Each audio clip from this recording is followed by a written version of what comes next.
The Jedi Order, revered as the galaxy's peacekeepers, held a sacred position within the political and spiritual fabric of the Republic.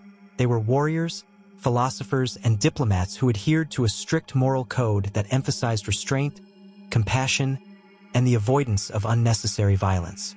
However, the transition of the Jedi into the role of generals during the tumultuous Clone Wars exposed the limitations and contradictions inherent in their philosophy. Their ideals, while noble, often undermined their ability to lead effectively in the harsh realities of war. Their reluctance to fully embrace the ruthless strategies required in military conflicts, coupled with their detachment from the practicalities of warfare, led to significant failures and suffering. The Jedi's greatest flaw as generals stemmed from their unwavering adherence to their principles, even when these principles were incompatible with the demands of war. The Jedi Code emphasized non-attachment, patience, and the sanctity of life, which often placed them at odds with the brutal pragmatism needed to win battles. In their efforts to avoid becoming consumed by the dark side of the Force, the Jedi frequently hesitated to take actions that could have brought swift and decisive victories. This hesitation often allowed their enemies, particularly the cunning and ruthless separatist forces led by Count Dooku and General Grievous, to exploit their restraint. One of the most glaring examples of the Jedi's failure as military leaders was their inability to adapt to the evolving nature of warfare. The Clone Wars were characterized by large-scale battles, political intrigue, and the manipulation of entire star systems. The Jedi, trained for centuries as guardians of peace and individual justice, were ill-prepared for the strategic complexities of galactic war. They often relied on intuition and the Force to guide their decisions, which, while effective in small-scale conflicts, proved insufficient in the face of the sheer scale and complexity of the Clone Wars. Their lack of formal military training and reliance on philosophical deliberation often resulted in tactical missteps and missed opportunities. The Jedi's reluctance to embrace total war was also a critical liability. Unlike the Separatists, who leveraged their droid armies with ruthless efficiency and showed no hesitation in employing scorched earth tactics, the Jedi sought to minimize casualties and preserve the ideals of the Republic. While this moral high ground was commendable, it often left their clone troopers at a disadvantage. Clones, bred and trained for warfare, frequently found themselves constrained by Jedi commanders who prioritized diplomacy and compromise over decisive action. This mismatch in priorities created friction between the Jedi and their troops, leading to confusion and inefficiency on the battlefield. Furthermore, the Jedi's ideals often blinded them to the political realities of the Republic they served. Their detachment from personal ambition and their belief in the greater good made them vulnerable to manipulation. Palpatine, the Sith Lord orchestrating the Clone Wars from the shadows, exploited their principles at every turn. By positioning himself as a champion of the Republic's values, he successfully painted the Jedi as ineffectual and out of touch with the needs of the galaxy. The Jedi's adherence to their principles made it difficult for them to recognize the threat posed by Palpatine until it was too late. Their inability to reconcile their ideals with the practicalities of wartime leadership not only weakened their effectiveness as generals but also contributed to their eventual downfall.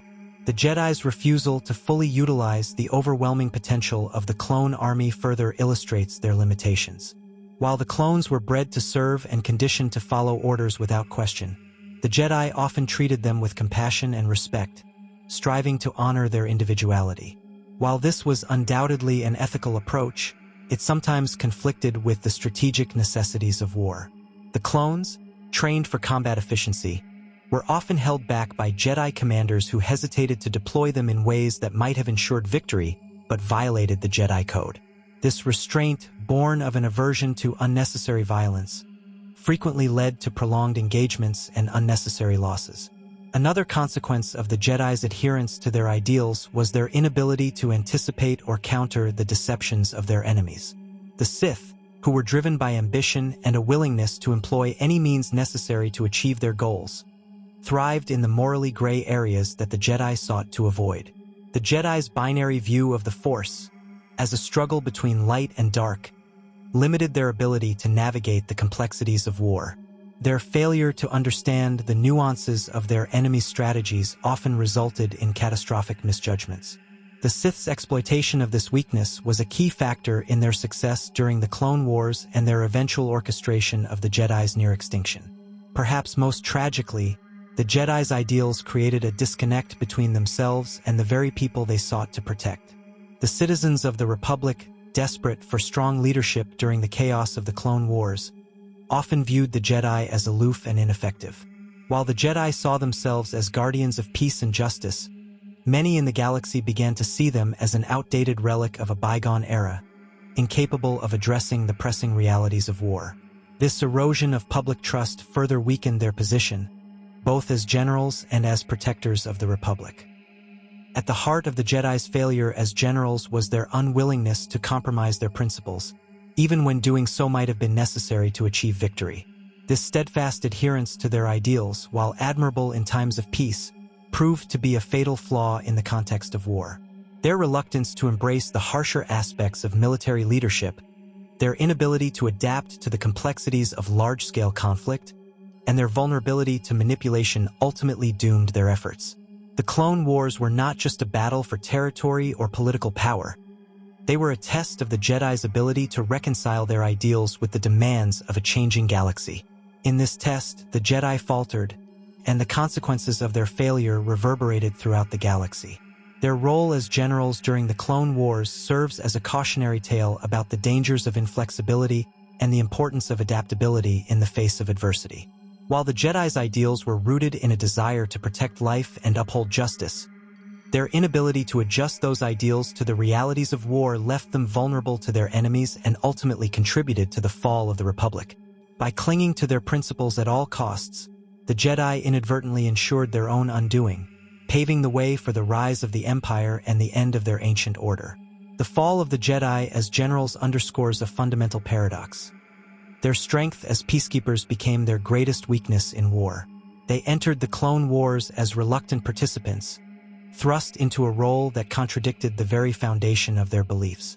For centuries, the Jedi had maintained order through negotiation, spiritual guidance, and, when necessary, controlled intervention. Their reluctance to embrace their new position as military leaders was not just a reflection of their moral code, but also an indication of their institutional rigidity. This inflexibility left them unable to respond effectively to the rapidly changing dynamics of a galaxy engulfed in conflict. The Jedi's discomfort with wielding power on a galactic scale contributed to their downfall. They were accustomed to resolving disputes on an individual or planetary level, relying on their authority as neutral mediators and their ability to inspire trust. In the arena of war, however, power dynamics shifted. Their authority was no longer derived solely from their spiritual and moral standing, but was now tied to their effectiveness in commanding armies and securing victories. The Jedi's inability to reconcile this shift in power dynamics created a vacuum that was easily exploited by Palpatine, who skillfully manipulated public perception to undermine their legitimacy. One of the most glaring examples of the Jedi's flawed approach was their handling of the war's political dimension. As generals, they operated under the assumption that their role was limited to military strategy and the execution of orders from the Senate. This naivety prevented them from recognizing the broader implications of their actions. The Jedi failed to see how their very participation in the Clone Wars served Palpatine's agenda, legitimizing his consolidation of power under the guise of wartime necessity. By aligning themselves with the Republic's military apparatus, they inadvertently became pawns in a larger game, their moral high ground eroded by their complicity in a war that many in the galaxy viewed as unjust. The Jedi's failure to address the growing disillusionment among the clones further illustrates their inadequacy as leaders. While their ethical treatment of the clones set them apart from the callousness of the Separatists, it often came across as paternalistic rather than empowering. The clones, bred for war and stripped of agency, were expected to fight and die for a republic that saw them as expendable. Many Jedi commanders, in their adherence to the ideals of compassion and respect, sought to honor the individuality of their troops. However, this effort was undermined by the inherent contradiction of leading beings who were created solely to serve.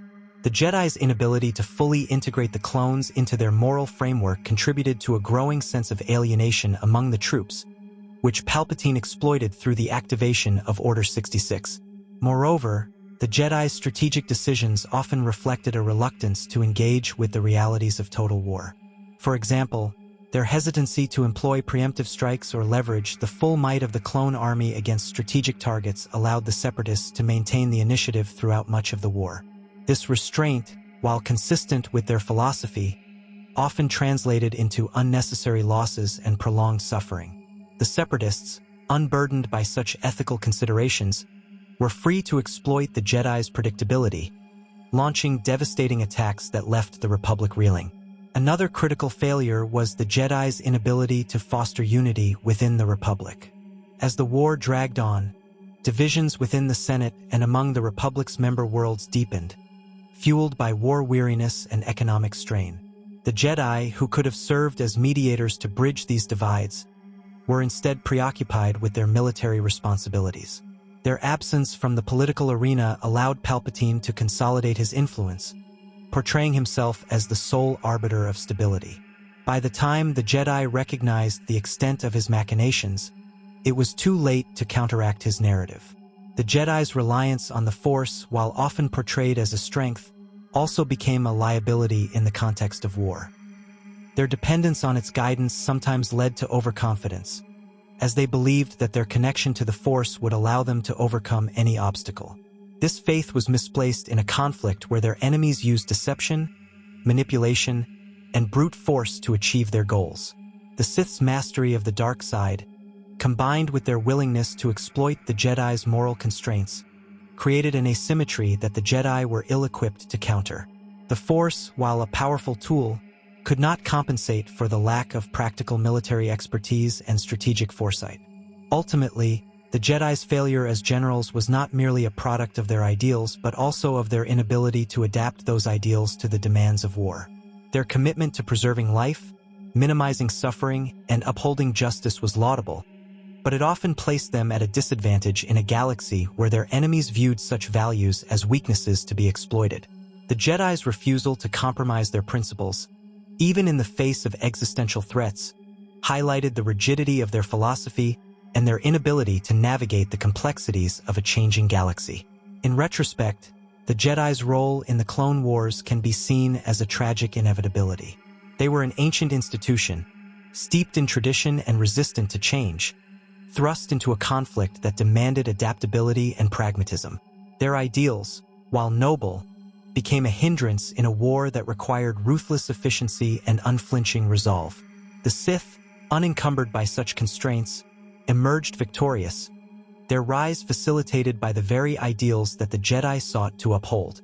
The lessons of the Jedi's failure as generals are clear. Leadership, particularly in times of war, requires a willingness to confront uncomfortable realities and adapt to changing circumstances. The Jedi, in their refusal to compromise their principles, demonstrated the dangers of inflexibility and the cost of clinging to outdated ideals. Their downfall serves as a reminder that even the noblest of intentions can lead to disaster when they are not tempered by pragmatism and a clear-eyed understanding of the challenges at hand.